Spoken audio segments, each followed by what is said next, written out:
आज के लेक्चर में हम लोग पैकिंग एफिशिएंसी के बारे में पढ़ने वाले हैं और कुछ न्यूमेरिकल्स करेंगे हम लोग सॉल्व। तो सबसे पहले हमारा टॉपिक है आज का पैकिंग एफिशिएंसी।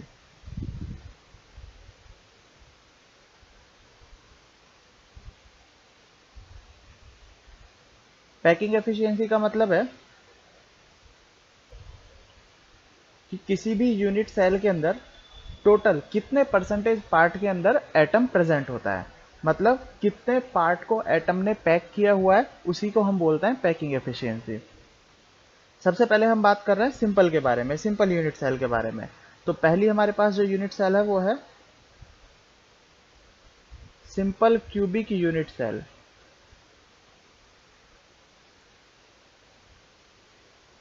इनकी स्ट्रक्चर्स, लैटिस पॉइंट और ए एंड आर का रिलेशन जो इसके अंदर काम आने वाला है वो हम लास्ट लेक्चर के अंदर अच्छे से पढ़ चुके हैं। ठीक है, तो अगर हम यहाँ पर पैकिंग एफिशिएंसी का फॉर्मूले की बात करें तो जैसे मैंने बताया कि पैकिंग एफिशिएंसी का मतलब है कि एक यूनिट सेल के कितने पार्ट को एटम ने पैक किया हुआ है। अगर हम 2D की बात करते हैं तो 2D के केस में हम उसके एरिया वाले पार्ट को निकालेंगे, और अगर हम 3D की बात करते हैं तो 3D में हम उसके वॉल्यूमेट्रिक पार्ट को निकालेंगे। तो हम यहाँ पर 3D यूनिट सेल के बारे में पढ़ रहे हैं, तो हम यहाँ पर पैकिंग एफिशिएंसी को अगर परसेंटेज में निकालें तो इसका फॉर्मूला हो जाएगा वॉल्यूम ऑक्यूपाइड बाय एटम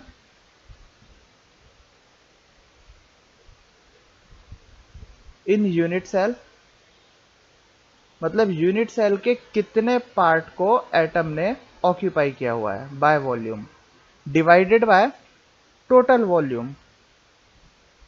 अब टोटल वॉल्यूम को हम किसका वॉल्यूम बोलेंगे? यूनिट सेल के वॉल्यूम की बात कर रहे हैं हम, टोटल वॉल्यूम।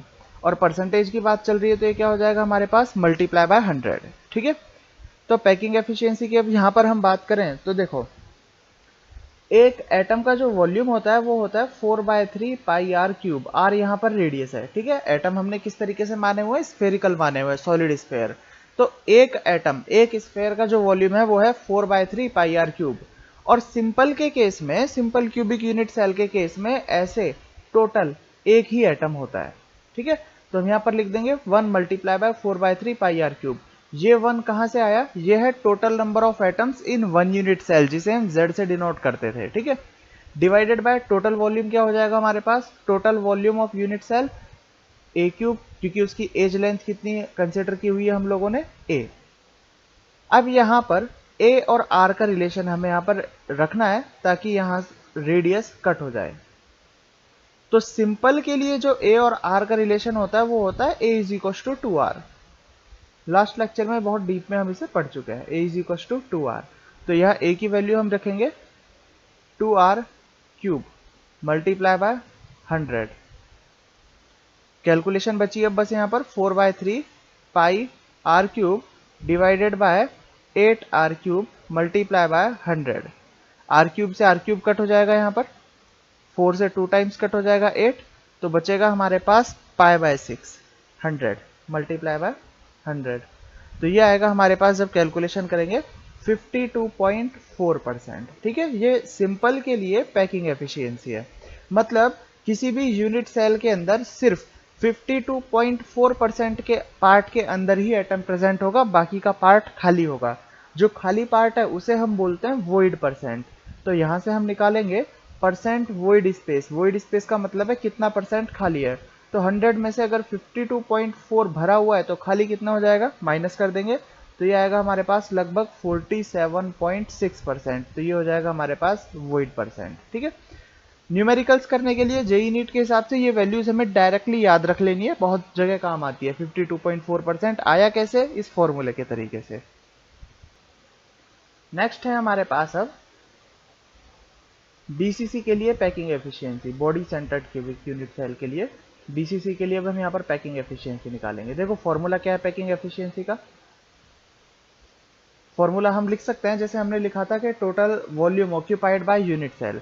तो एक एटम का वॉल्यूम है 4/3 पाई आर क्यूब, और ऐसे जितने भी टोटल एटम होंगे तो मल्टीप्लाई बाय Z लिख देते हैं हम लोग, डिवाइडेड बाय क्या हो जाएगा A क्यूब, मतलब total volume multiply by 100।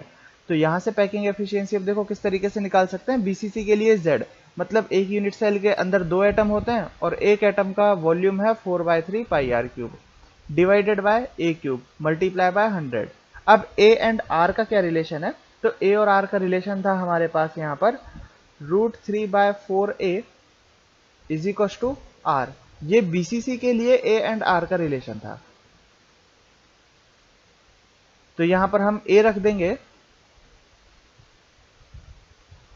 2 × 4/3 πr³ divided bye, ये हो जाएगा हमारे पास 4r/√3 क्यूब। 100 साथ में चल ही रहा है।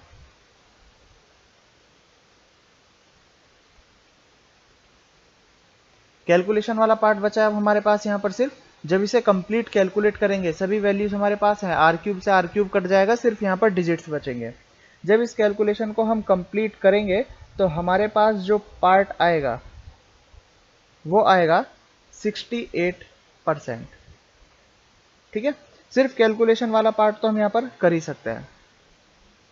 वॉइड परसेंट की बात करें यहाँ पर, तो वॉइड स्पेस कितना हो जाएगा परसेंट के अंदर 100 - 68, तो टोटल परसेंटेज इसमें आएगा हमारे पास 32% इसका खाली रहेगा। थर्ड और लास्ट टाइप की हमारे पास जो यूनिट सेल है वो है फेस सेंटर्ड यूनिट सेल, या फिर जिसे हम एफसीसी भी बोलते हैं, face centred cubic unit cell. इसके लिए अब हमें पैकिंग एफिशिएंसी निकालनी है। Formula, packing efficiency is equal to Z multiply by 4/3 πr³ divided by a³ multiply by 100। यहाँ पर एफसीसी के लिए जो Z की वैल्यू है वो है 4 multiply by 4/3 πr³ divided by a³ multiply by 1000। A and are का रिलेशन, तो ए एंड आर के रिलेशन में हम जानते हैं एफसीसी के लिए 4r इज इक्वल टू होता है √2 है, उसके फेस डायगोनल के बराबर, तो ए हो जाएगा यहाँ पर 2√2r। इस वैल्यू को हम रख देंगे फॉर्मूले में, तो packing efficiency equal to 16/3 πr³ divided by 2√2³ r³, r³ से r³ कट हो जाएगा, मल्टीप्लाई बाय 100।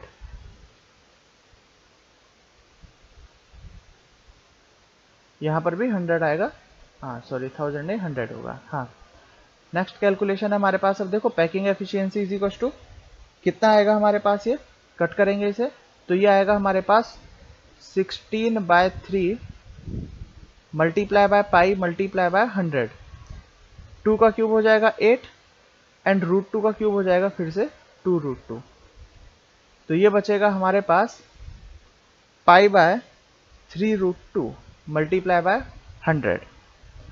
जब इसे कैलकुलेट किया जाएगा पाई की वैल्यू रख के, तो ये कैलकुलेशन में हमारे पास आएगा 74%। तो यहाँ की जो पैकिंग एफिशिएंसी होगी एफसीसी के लिए वो हो जाएगी हमारे पास 74%। वॉइड स्पेस अगर यहाँ से निकालें, वॉइड स्पेस परसेंट, तो 100 - 74%, ये कितना हो जाएगा हमारे पास 26%। मतलब अगर एफसीसी यूनिट सेल की हम बात करें तो उसके 74% पार्ट के अंदर तो एटम्स प्रेजेंट है एंड उसका 26% पार्ट यहां से बिल्कुल खाली रहेगा। देखिए क्वेश्चन है हमारे पास, a solid is formed by crystallisation of x and y elements.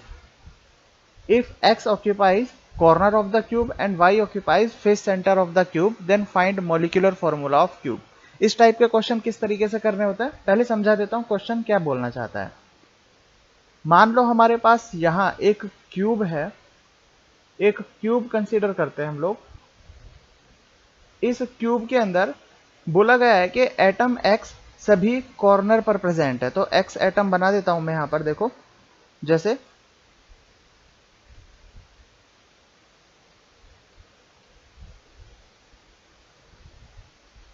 ये कॉर्नर पर जो एटम है ये x एटम है,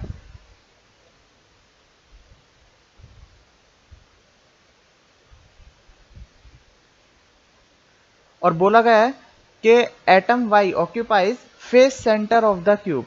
मतलब एटम y कहां पर प्रेजेंट है, वो फेस सेंटर पर प्रेजेंट है, तो ये फेस सेंटर पर एटम y बना देते हैं। तो हमारे पास जो स्ट्रक्चर है वो कुछ इस तरीके से है। ठीक है, यहां पर लिख देता हूं मैं, ये है हमारे पास एंड ये है हमारे पास x। ठीक है, अब फॉर्मूला किस तरीके से हमें फाइंड करना है, यहां पर हम x और y का रेशियो निकालेंगे कि x के रेस्पेक्ट में y कितने एटम प्रेजेंट है। x की अगर हम बात करें तो x एटम कहां पर है, x एटम कॉर्नर पर प्रेजेंट है, तो कॉर्नर पर कितने एटम है, टोटल 8, और उनका पार्टिसिपेशन कितना है, कॉर्नर एटम का पार्टिसिपेशन होता है 1/8। y एटम की बात करें तो y टोटल कितने हैं यहाँ पर 6, मल्टीप्लाई बाय फेस सेंटर है, तो एक फेस सेंटर का जो पार्टिसिपेशन होता है वो होता है हमारे पास 1/2, तो ये आया हमारे पास 1 रेशो कट करेंगे 3, तो फॉर्मूला क्या बन जाएगा हमारे पास XY3। इस तरीके से हमें क्वेश्चन करना है, मतलब x के रेस्पेक्ट में y यहां पर 3 टाइम्स है।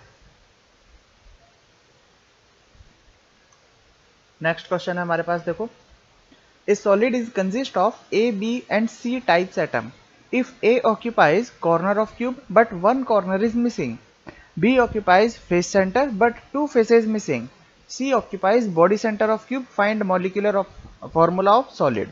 किस तरीके से करेंगे हम इस क्वेश्चन को, देखो, एटम ए कहां पर है, एटम ए प्रेजेंट है कॉर्नर्स पर।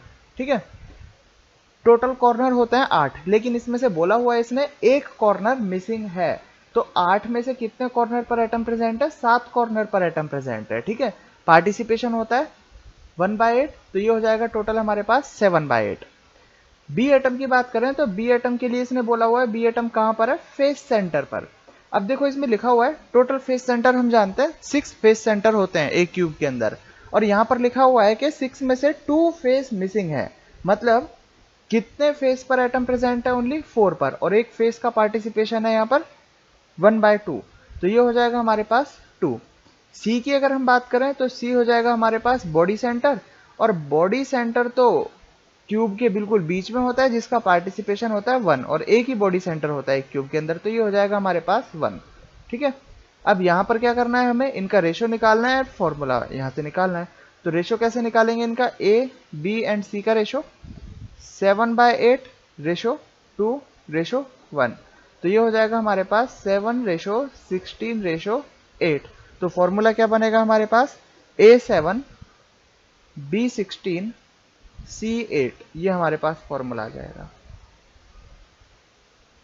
ठीक है, इसी टाइप के क्वेश्चन हमें करना है, बहुत क्वेश्चन इस टाइप के एग्जाम्स में पूछे जाते हैं। जब हम वॉइड्स पढ़ लेंगे, tetrahedral void and octahedral void, तो इस टाइप के क्वेश्चन में वॉइड के भी पार्ट मिक्स हो जाएंगे। अब ये क्वेश्चन है हमारे सामने, A solid is consist of A B and C types of atom, A occupies corner of cube, B occupies face centre and C occupies body centre. 3 question है इसके अंदर। सबसे पहला क्वेश्चन है इसमें, find molecular formula of solid. तो सबसे पहले फर्स्ट क्वेश्चन करते हैं, सबसे सिंपल है। एटम्स की पोजीशन कहां बोली है, ए एटम की बात करें तो ए एटम के लिए बोला हुआ है इसने कॉर्नर्स, सभी कॉर्नर्स पर है, तो 8 मल्टीप्लाई बाय 1/8, टोटल 8 कॉर्नर हुए, 1/8 एक का पार्टिसिपेशन हुआ, तो ये हुआ 1। बी की बात करें तो बी इसने कहां बोला हुआ है, फेस सेंटर पर। फेस सेंटर की बात करें तो टोटल 6 फेस सेंटर होते हैं, एक का पार्टिसिपेशन 1/2, तो ये हुआ 3। सी की अगर हम बात करें तो सी बोला इसने बॉडी सेंटर, बॉडी सेंटर का पूरे का कंप्लीट का पार्टिसिपेशन होता है 1, और ये एक ही हमारे पास बॉडी सेंटर होता है, तो ये हो जाएगा 1। रेशो निकालेंगे तो A ratio B ratio C 1:3:1, तो फॉर्मूला क्या बन जाएगा हमारे पास, AB3C, ये हमारे पास फर्स्ट का आंसर आया। ठीक है, अब सेकंड क्वेश्चन को ध्यान से पढ़ें। पोजीशंस हमें पता ही है कहां कहां पर है A और B। सेकंड क्वेश्चन में क्या लिखा हुआ है, इसमें लिखा हुआ है if all atoms along a diagonal passing through 2 corners of same face are removed then find formula of solid. इस क्वेश्चन को हम, सेकंड क्वेश्चन को, इस क्यूब की हेल्प से समझने की कोशिश करते हैं। तो ये क्यूब है हमारे पास,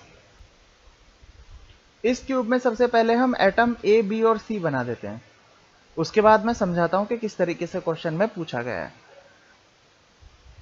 सबसे पहले मैं बना रहा हूं ये कॉर्नर एटम, जो कि एटम ए है। ठीक है, ये कॉर्नर एटम, इंडिकेशन के लिए लिख देता हूं यहां पर ये एटम ए। इसके बाद मैं बना रहा हूं यहां पर फेस सेंटर एटम, जो कि कौन सा होगा हमारे पास, बी।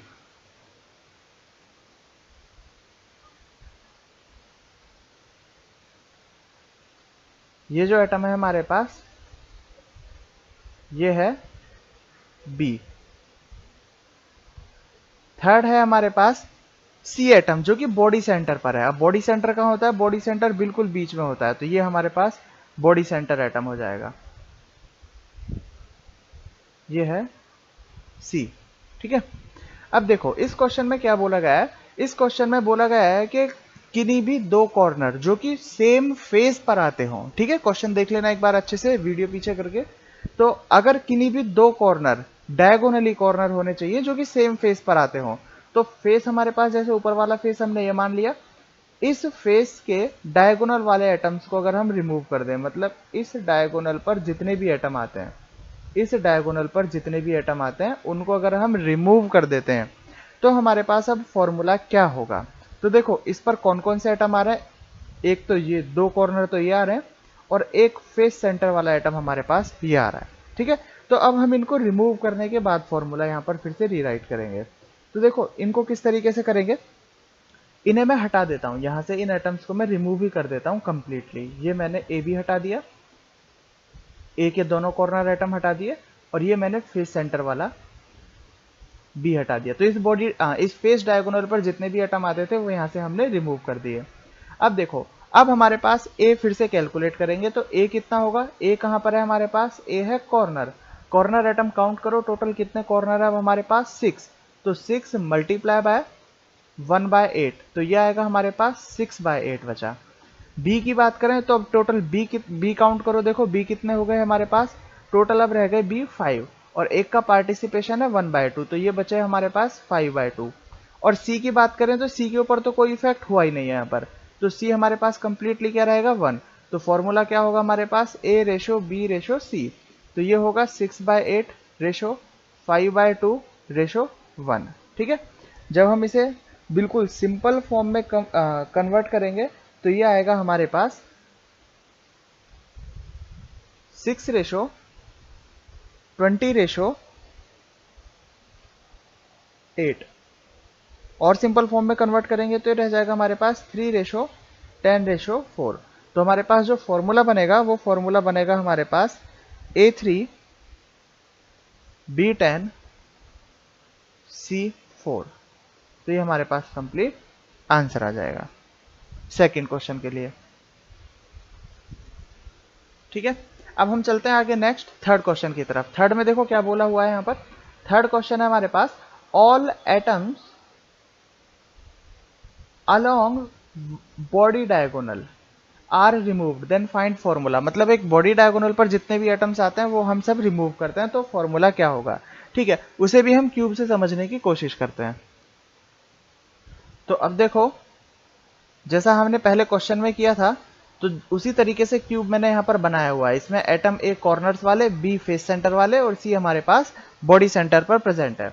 अब हमें यहाँ से जो एटम रिमूव करना है वो बॉडी डायगोनल से रिमूव करना है। तो जो बॉडी डायगोनल होता है वो किस तरीके से, क्यूब के अंदर मैंने जब क्यूब समझाया था वो बताया था कि ये हमारे पास बॉडी डायगोनल यहाँ पर प्रेजेंट है। ठीक है, अब इस बॉडी डायगोनल के अलोंग जितने भी एटम्स आते हैं वो यहाँ से रिमूव कर देते हैं। तो इस बॉडी डायगोनल पर जो जो भी एटम टच हो रहा हो वो यहाँ से हम हटा ही देते हैं। तो ये हमारे पास देखो ये कॉर्नर एटम है, ये कॉर्नर एटम बॉडी डायगोनल पर आ रहे हैं, ये दोनों हमने हटा दिए। और ये बॉडी सेंटर वाला जो रेड कलर सी है ये भी हमारे पास इसी बॉडी डायगोनल के ऊपर आ रहा था, तो ये भी हमने यहाँ से रिमूव कर दिया। अब हमें यहाँ पर सिर्फ एटम काउंट करना है कि कौन कौन से एटम किस तरीके से बचे हैं। तो अब यहाँ पर देखो टोटल कितने एटम है हमारे पास, टोटल एटम्स है अब हमारे पास कॉर्नर के 6, पार्टिसिपेशन 1/8, तो ये हो जाएगा हमारे पास 6/8। बी की बात करें तो बी कहाँ है हमारे पास, बी है फेस पर, फेस सेंटर, तो बी काउंट करो, देखो बी कितना है, बी पर तो कोई इफेक्ट हुआ ही नहीं है, तो टोटल 6 बी है हमारे पास, एक का पार्टिसिपेशन 1/2, तो ये हो गए 3।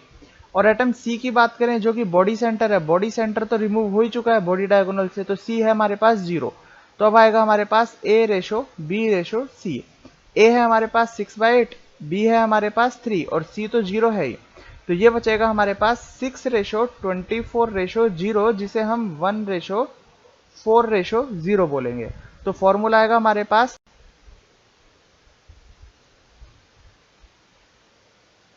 B4C0, या फिर जिसे हम डायरेक्टली AB4 भी लिख सकते हैं। ठीक है, तो ये हमारे पास यहाँ पर फाइनल आंसर आ जाएगा।